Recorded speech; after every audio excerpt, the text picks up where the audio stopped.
उजाला नगर का एक पुराना मोहल्ला था, जहां पुराने मकानों की दीवारें वक्त की कहानियां कहती थी।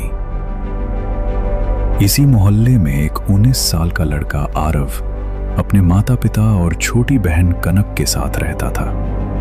उसके पिता श्यामलाल एक प्राइवेट फैक्ट्री में मजदूरी करते थे और मां सरला घर में बैठकर पापड़ बनाकर पास की दुकानों में बेचती थी। आरव का सपना था सरकारी इंजीनियर बनना, लेकिन उसका सपना उस सीमित आमदनी के धुएं में कहीं घुटता सा लगने लगा था। फिर भी वो हार नहीं मानता। सुबह सुबह वो मोहल्ले में अखबार बांटता, फिर कॉलेज जाता, दोपहर में मोहल्ले के छोटे बच्चों को ट्यूशन पढ़ाता और रात को मां के साथ पापड़ सुखाने में मदद करता। जब सब थक कर सो जाते तब वो अपनी किताबें खोलता और पढ़ाई शुरू करता। लेकिन एक दिन जिंदगी ने उसे और कठोर झटका दिया। फैक्ट्री जहां उसके पिता काम करते थे अचानक बंद हो गई। घर की आमदनी का एकमात्र स्थायी सहारा भी छिन गया। अब घर का खर्च चलाने के लिए आरव को अखबार के साथ साथ सब्जी भी बेचनी पड़ी। 2 पहियों की इस जिम्मेदारी ने उसकी आत्मा थका दी थी। उसका करीबी दोस्त विवेक एक दिन बोला, भाई अब छोड़ दे ये सपना, इतना बोझ लेकर कौन पढ़ाई करता है। आरव चुप रहा, लेकिन उसके अंदर कुछ टूट गया था। अगले दिन वो बिना कुछ कहे उजाला नगर की पिछली पहाड़ियों पर बने पुराने शिव मंदिर की ओर चल पड़ा। मंदिर के पीछे एक वृद्ध महात्मा निरंजन बाबा अकेले बैठे थे। उनका चेहरा शांत था, आंखों में गहराई और चाल में तपस्या। आरव उनके पास जाकर बैठा और अचानक जोर जोर से रोने लगा। मैं बहुत थक गया हूं बाबा, कितना और सहूं। मेहनत करता हूं लेकिन हालात और बुरे हो जाते हैं, कोई रास्ता नहीं दिखता। बाबा निरंजन मुस्कुराए और बोले, बेटा एक काम करोगे मेरे लिए?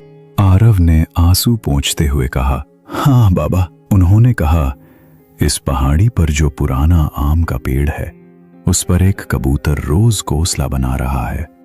अगले 10 दिन तक तुम उसका घोंसला रोज तोड़ देना, बस यही करना है, कोई सवाल नहीं। आरव चौंका, लेकिन कुछ बोला नहीं। वो पहले दिन गया और कबूतर का ताजा बना घोंसला डालियों से गिरा दिया। उसे अंदर से बहुत बुरा लगा।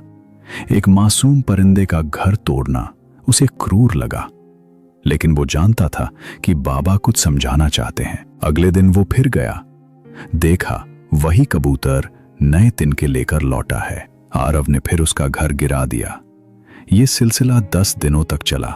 हर बार कबूतर दोबारा घर बनाता और हर बार आरव उसे तोड़ देता। हर दिन उसके दिल में अपराध बोध होता, लेकिन उसने बाबा की बात मानी और एक भी सवाल नहीं पूछा। 10वें दिन जब वो कबूतर का घोंसला तोड़ने गया तो हाथ पड़ाते ही रुक गया। उसका दिल नहीं माना। वो वापस बाबा के पास गया और बोला, बाबा मैं समझ नहीं पा रहा कि आप क्या सिखाना चाहते हैं। मैंने हर दिन उसका घोंसला गिराया, लेकिन वो फिर बनाने आता था, जैसे हार मानना जानता ही नहीं। मुझे हर दिन बुरा लगता था, लेकिन मैंने किया क्योंकि आपने कहा था। अब बताइए इसका मतलब क्या है? बाबा निरंजन ने एक गहरी सांस ली और बोले, यही मेरी पहली सीख है।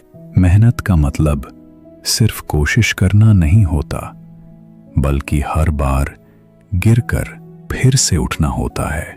वो कबूतर जानता है कि उसका घर टूट सकता है, फिर भी वो हर दिन नई उम्मीद से तिनके जोड़ता है, क्योंकि उसे यकीन है एक दिन सामने वाला थक जाएगा, पर उसकी उम्मीद नहीं। दुनिया भी ऐसे ही है बेटा, हालात तुम्हारे सपनों को बार बार गिराएंगे, लेकिन अगर तुम हर बार फिर से तिनका जोड़ते रहो तो एक दिन तुम्हारा सपना भी एक मजबूत घोंसला बनकर खड़ा रहेगा। आरव शांत था, जैसे उसकी भीतर की कोई गांठ खुल गई हो।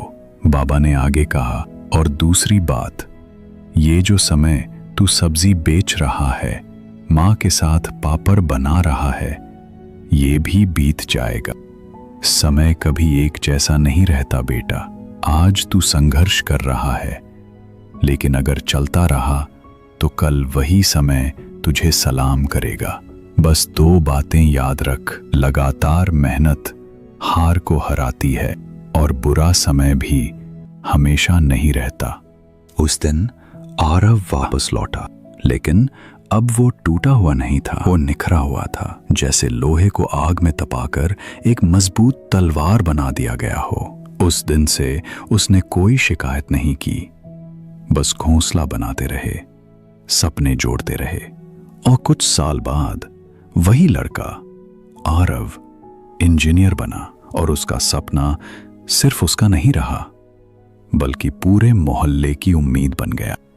मेहनत का मतलब सिर्फ रोज कुछ करते रहना नहीं होता, बल्कि असली मेहनत तब शुरू होती है जब तुम जमीन पर गिर चुके होते हो, हिम्मत टूट चुकी होती है और फिर भी तुम खुद को उठा लेते हो।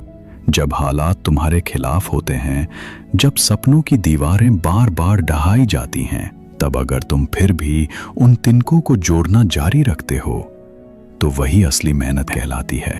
कोशिश तो हर कोई करता है, लेकिन हर बार गिरने के बाद भी दोबारा खड़े होना, अकेले चलना, ठुकराए जाने के बाद भी मुस्कुराना, ये सब सिर्फ वो कर सकता है जिसे अपने लक्ष्य पर भरोसा है।